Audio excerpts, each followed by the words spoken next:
अस्सलाम वालेकुम जी। तो मेरे व्यूअर्स, इतने कम प्राइस में आज से पहले आपने ऐसा मोबाइल नहीं देखा होगा, इतनी बेहतरीन स्पेसिफिकेशन के साथ। आइए आपके साथ डिटेल शेयर करते हैं, चलते हैं वीडियो की तरफ। के अंदर आ रहा है ये मोबाइल फोन फ्रेंड्स हाइपर कुछ मेन हाइलाइट्स मेंशन की गई हैं, जिसके अंदर सबसे बड़ी हाईलाइट ये है कि इसके अंदर 120 हर्ट्ज का रिफ्रेश रेट दिया गया है, जिस प्राइस टैग में आ रहा है 120 हर्ट्ज का डिस्प्ले वाकई एक अच्छी चीज है। इसके अलावा 300% वॉल्यूम स्पीकर को मेंशन किया गया है और IP68 water and dust resistance को मेंशन किया गया है। 68 वॉल्यूम IP64 है और उसके अलावा Infinix AI को मेंशन किया गया है। साइड पर कुछ और हाईलाइट्स दी गई हैं जिनके अंदर अगेन वही चीजें हैं भाई, साइड पर वही चीजें दी गई हैं। बैक साइड पर अगर आप देखते हैं तो मोबाइल फोन के अंदर 48 मंथ्स की TUV की फ्लुएंसी गारंटी दी गई है कि ये अगले जो 48 मंथ्स है उस तक फ्लुएंट रहेगा। इसके ऊपर मैं आगे चलकर बात करता हूँ। मोबाइल फोन जो है इसको यहाँ पर निकाल लेते हैं, हमारा जो कलर मौजूद है इस कलर का नाम है टाइटेनियम सिल्वर। देखते हैं कि टाइटेनियम सिल्वर आखिर कैसा दिखता है भाई।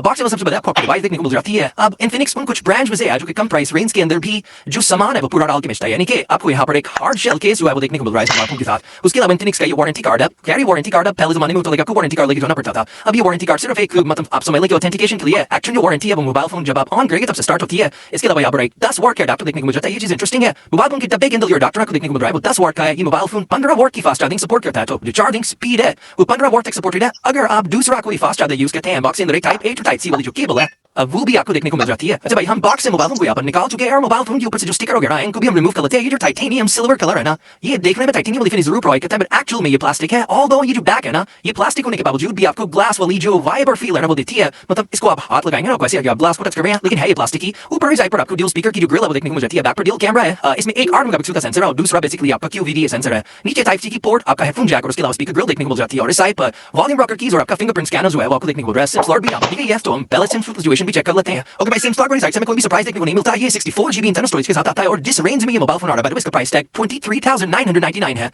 जिस प्राइस रेंज के अंदर मोबाइल फोन आ रहा है उस रेंज में आपको जो स्टोरेज मिलती है वो स्लो ही होती है। तो कहने का मकसद ये है कि अगर आप इसके अंदर 128 GB या 256 GB का मेमोरी कार्ड डालते हैं तो इस मोबाइल फोन के ऊपर आपको फायदा हो सकता है, क्योंकि इसकी अपनी स्टोरेज है वो बिल्कुल बहुत ज्यादा क्रेजी स्पीड वाली नहीं आने वाली। इंटरनल्स की अगर बात करते हैं तो यहाँ पर जो इंटरनल्स लगाए गए हैं वो यूनिसॉक का जो चिपसेट है वो मौजूद है। ये रीब्रांडेड चिपसेट है, ये पहले डिफरेंट नाम से आता था बट इसको यूनिसॉक T7250 कहते हैं। सारा बताओ तो भाई एंटूडू को तकरीबन 2,70,000 की इसको प्रोवाइड कर देगा। यूनिसॉक के जो चिप्स होते हैं ये रॉ परफॉर्मेंस में काफी पावरफुल होते हैं। यही वजह है कि अगर आप इसकी PUBG परफॉर्मेंस की बात करते हैं तो HD सेटिंग के ऊपर जो है ना आपको हाई फ्रेम रेट जो है वो ये प्रोवाइड कर देगा, which is strong for something like this। इस तरह के प्रोसेसर की भी एक स्ट्रॉन्ग PUBG परफॉर्मेंस जो है आपको देखने को मिल जाती है। दूसरे प्रोसेसर जो MediaTek की तरफ से आते हैं इस रेंज में वो इससे एक सेटिंग नीचे रहते हैं, बट ये इसकी पीछे रीजन ये है कि इनकी एफिशिएंसी थोड़ी कम है, जो बैटरी वाली एफिशिएंसी है, लेकिन इनके अंदर जो परफॉर्मेंस है वो थोड़ी सी ज्यादा होती है। सॉफ्टवेयर की अगर बात करते हैं तो यहाँ पर आपको जो out of the box software देखने को मिलता है वो Infinix का अपना जो OS है वो ही है, इसको XOS कहा जाता है। और मैं अगर इसकी पूरी डिटेल में जाऊं तो XOS 15 है, जिसका मतलब ये है कि Android 15 के ऊपर बेस्ड है। अब इसकी जो सबसे बड़ी हाईलाइट है वो ये है कि इसके अंदर भी आपको Full AI डॉक्यूमेंट असिस्टेंट और राइटिंग असिस्टेंट देखने को मिल जाता है। Full AI इनका अपना ChatGPT का अल्टरनेटिव है। Full AI के अंदर Infinix DeepSeek को यूज करती है, तो उसकी जो सपोर्ट है वो आपको आउट ऑफ द बॉक्स मिल रही है। उसके अलावा डॉक्यूमेंट एनालाइजर और राइटिंग असिस्टेंट है। जो कॉलिंग की फंक्शनलिटी और वो वाले AI के फीचर्स थे वो इस मोबाइल फोन के अंदर अवेलेबल नहीं है, लेकिन ऑब्वियसली 23,999 का फोन है, उस हिसाब से एक decent set of software features इसके अंदर आ जाता है।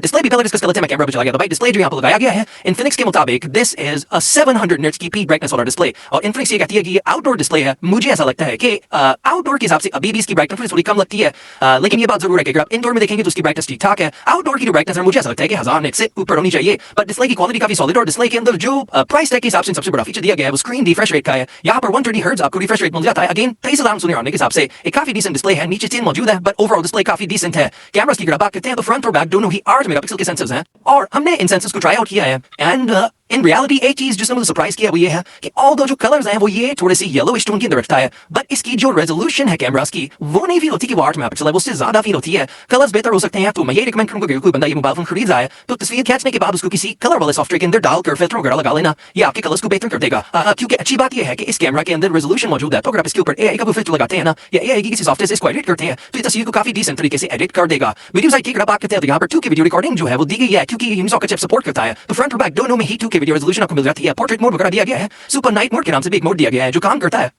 लेकिन टाइम काफी रहता है। ये आप दोनों के दरमियान में जो डिफरेंस है वो देख सकते हैं। ये नॉर्मल अंधेरा था जो रूम के अंदर उसमें तस्वीर खींची गई, और ये सेम रूम के अंदर सुपर नाइट मोड पिक्चर दी गई। ऐसा लग रहा है कि कोई लाइट आ गई है, जबकि रियलिटी ये है कि सिर्फ नाइट मोड यूज किया गया, तो नाइट मोड डिसेंट रिजल्ट देता है। अगेन मुझे लग रहा है कि जो कैमरा सेंसर्स हैं वो बेहतर लगाए गए हैं, और ओवरऑल इस प्राइस के हिसाब से कैमरा डिसेंट है। फिंगरप्रिंट स्कैनर भी इसके अंदर काफी अच्छा दिया गया है। 5000 mAh की बैटरी दी गई है और 15 वाट की चार्जिंग है। मेरे ख्याल से 5000 से थोड़ी ज्यादा बैटरी लगा देते ना, कोई 5200 5300 भी दे देते ना, तो थोड़ा यूनिक हो जाता। उसकी रीजन ये 5000 हम काफी टाइम से देख रहे हैं, बट स्टिल एक स्टैंडर्ड बैटरी साइज है, तो बैटरी वाली साइड से आप एक्सपेक्ट कर सकते हैं कि आप एक दिन पावर यूजर का जो है ना वो बड़े आराम से इस पे गुजर जाएगा।